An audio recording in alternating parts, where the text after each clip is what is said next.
Evo ovako, ovdje smo zamislili jedan viseći most sa kandelabrima, 8 traka autoputa i jedan mali aerodrom. Jel može to do srede? Mogli bi, gospodine ministre, ako se svi zajedno navučimo na heroin pa dospemo u neki imaginarni svijet u kojem su take stvari moguće.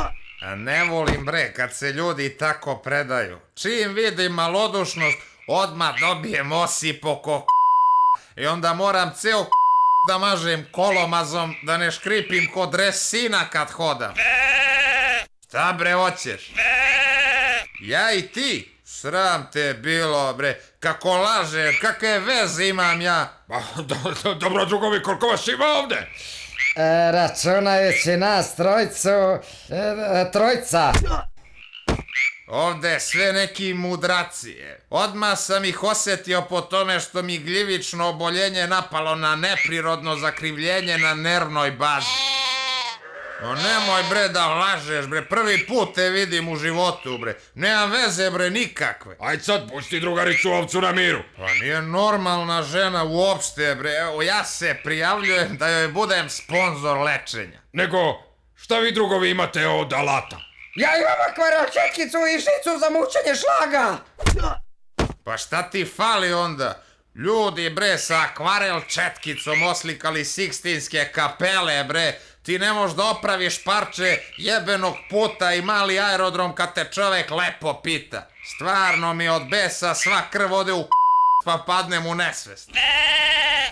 Pa ti bre stvarno nisi normalna. Pa kad sam ti ja obećao plastičnu operaciju i ladnu trajnu? E pa sad ćeš stvarno da me zapamtiš. Znači drugovi, ovdje je jedan mali raketodrom. I šta misliš Veljo da dignemo jednu malu baziliku, jedno 12.000 kvadrata. Da kosmonauti mogu da se pomole pre nego što krenu u daleke civilizacije. Druže ministre, sve dogovoreno. Vi nam pošaljite te lude pečurke koje vi tamo gutate. I ako imate neke jake sintetičke droge koje garantovano satiru moždane ćelije. I mi ćemo sve da završimo pre roka. I sve ćemo da uokvirimo sa 4000 km kineskoga zida. To mi čas. I znate šta bi mogli? Neki lep mauzolej. Ja obožavam mauzoleje. I šta smo rekli, do utorka? Mada ne znam koga da stavimo u mauzolej. Valjda će neko da umre do utorka. Ko bi rekao, majko mu, stvarno se znamo. Nego ja nisam prepoznao bez najlon čarapa.